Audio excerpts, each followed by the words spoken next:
Hi, Joe Bankert here for Leap Housing. I'm creating this video specifically for Tree City Church of the Nazarene. Um, Please feel free to use this, show this to any of your constituents, church board, lay leaders, church leadership, whoever you think might find this helpful. Please feel free to share it. We had a face-to-face meeting on July 17th with some senior leadership just to talk about some options related to affordable housing on church land there at Tree City.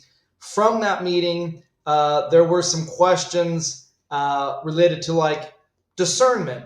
What are some of our options related to like who could this affordable housing serve? As many of you know, affordable housing has to follow fair housing law. So we couldn't create affordable housing for only parishioners at Tree City, right? That would violate fair housing. But you all could develop housing that targeted certain population groups or demographics. So as you think about what might meet your heart, fit the mission of the church, here are some of the groups, and I'm going to move myself out of the way here, that you could target. So affordable housing can be built specifically for seniors, and that is people that are 55 and older that are making 80% of area median income or less. So housing can be built and dedicated specifically for those people, and only this population could access the housing. Affordable housing can target people with disabilities, and it can be specific to people with disabilities, and only people with these specific disabilities could access that housing. Affordable housing can target 18-year-olds that are aging out of the foster care system. Affordable housing can target refugees. Affordable housing can target families with children. Typically, then the units of affordable housing have to be a little larger to accommodate families. Affordable housing can target people currently experiencing homelessness. And then, of course, affordable housing can target certain economic groups. So we can make affordable housing that is targeted, we call it workforce housing. People making 80% of area median income or less can access that. Or the housing could target a different economic group, those making 50% of AMI. Or you can go to the lowest income bracket, and affordable housing can target people making 30% of AMI. Larger affordable housing projects can have a mixed set of groups, meaning some of the affordable housing of a project could target 80% of AMI, another set of the units could target 30%, another set of the units could target seniors. So you could actually have a kind of mixed project, and those options are also possible. So this might just kind of help you as you brainstorm. Faith communities can suffer from like the tyranny of choice. You guys have a great piece of land there at Tree City. So many groups that are doing a lot of good in the world want to use your land to do good in the world, right? And so you all have to make these decisions about like who will we say yes to and who will we say no to, and how does this all fit with our larger strategic plan? How does this all fit with the heart and mission of the church? So hopefully this gives you some options of what, if you decided to do some housing, right? That's a big if. If you decided to do housing, here are some of the groups that the housing could target. Let me say just a few other things that might be helpful, right? So as you consider, do we want to pursue a partnership with LEAP? Do we want to utilize some of our land for affordable housing, right? What are some of the decision points, discernment points that the church would have to make along the way? So the first is, are we even interested in housing at all? If the answer is no, then the process with LEAP ends, and you can kind of eliminate that as an option, and you can begin to explore other ways you might use your land. If the answer is yes, we still have interest, this is still a viable option, right? Then we'll move forward. A couple of things to note. If you were to do affordable housing on church land, The church would not have to spend any money to make that development happen. The church would not have to undergo a capital campaign, would not have to raise the funds. The church would transfer the land to LEAP, and LEAP would raise the money, oversee the project, hire property management. The church would not have to collect rent. The church would never have to evict. Never be the bad guy. The church is free to love your neighbors, bring casseroles, invite them to your Easter service. LEAP is responsible to raise the money, oversee the project, and then property manage it. The church simply is trusting LEAP, right? Entrusting them with a land transfer. Something else that I say is that nothing will happen to the church if you were to enter into an agreement with LEAP. LEAP would not simply do whatever it wanted in terms of housing. Every step, it's a real partnership. The church would say, what does the church feel comfortable with? Do you want to target seniors? Do you want to target people aging out of foster care? The church would have a say in what group gets targeted. How many units of affordable housing is the church comfortable building? What kind? Single family, apartments, multifamily. We would go back and forth. Now, the project has to be financially feasible for LEAP, but LEAP wants to make sure that the church also has strong input at each step so that it is happy with the project. Okay, so how would the land be transferred? How would a land transfer happen between the church and LEAP? There are three options. The church can donate a piece of the land for affordable housing to be built.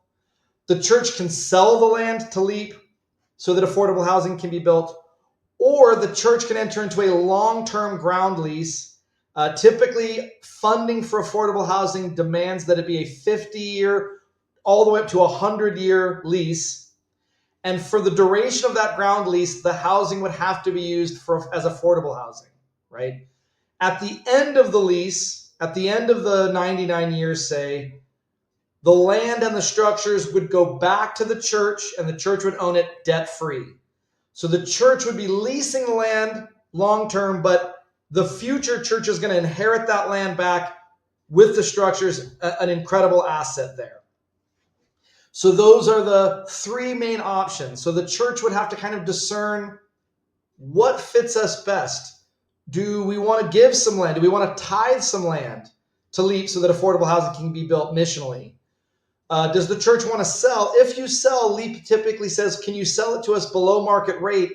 Because it's an affordable housing project, in order to make it financially feasible and to close that economic gap, LEAP would need to purchase it below market rate. Or is the church interested in a low-cost, long-term lease? Another decision point the church would make is the church interested in providing housing that are rentals, rental units, or is the church more interested in affordable home ownership? And LEAP engages in both rental units and affordable home ownership. The way affordable home ownership works, the land would have to be donated or sold to LEAP. We cannot do affordable home ownership with a ground lease. We can do rentals with a ground lease. Affordable home ownership, the way it works, the land would go into LEAP's land trust. So the land stays in LEAP's land trust. LEAP would build the structures, and then people making 80% of area median income or less would have access, would be able to buy the homes. But the person who buys it only buys the structure. They do not buy the land. The land stays in LEAP's land trust. And so what makes it affordable is the person doesn't have to pay for the land, just the structure. If that family wanted to resell it down the road, they would resell the structure only, and they would earn equity on that structure only. The land would stay in LEAP's land trust, and so the next buyer would also buy an affordable home. The next buyers would also have to qualify to buy the home, making 80% of area median income or less. So this helps first-time home buyers enter that market. A few other decision points we've talked about. Is there a specific population the church is passionate about or that fits the church mission? How many units of housing is the church comfortable with on the land? Will the project be a single-family home or a multifamily home? So these are things we would work with you on, and we would try to get a sense of what the congregation, what the church leadership really has passion for. I'm going to bring myself back over here. So I mentioned this But let me just say, for those that might be watching this video for the first time, I look at Tree City and I listen to some of the passions there, and I think there's something that could be really creative and a kind of a first-time thing for a faith community to do in the state of Idaho. And that is, the church seems committed to athletics, being a community resource, having that kind of those sports fields back there, mission fields. What if you leased, sold, or donated the land to LEAP in such a way that LEAP could build housing, targeting a demographic or population that the church feels passionate about? And part of that project is building a new sports complex, bathrooms, snack bar, basketball courts, a soccer field, a sports complex.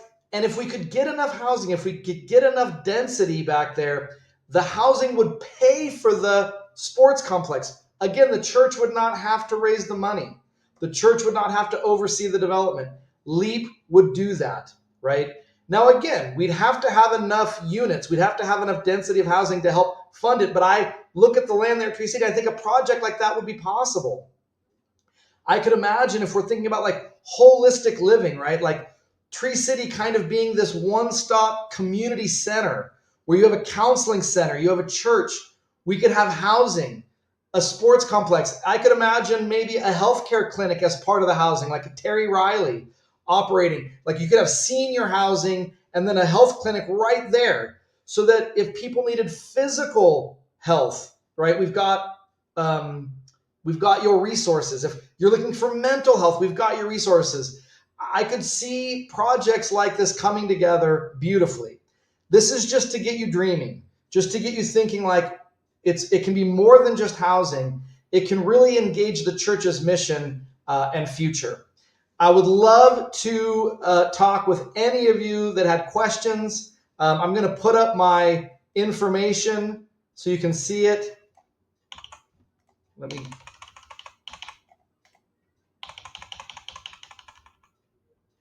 Yep, sorry about that. My information's right here. So you can see my email address right here, joe@leaphousing.org. That's the LEAP number there.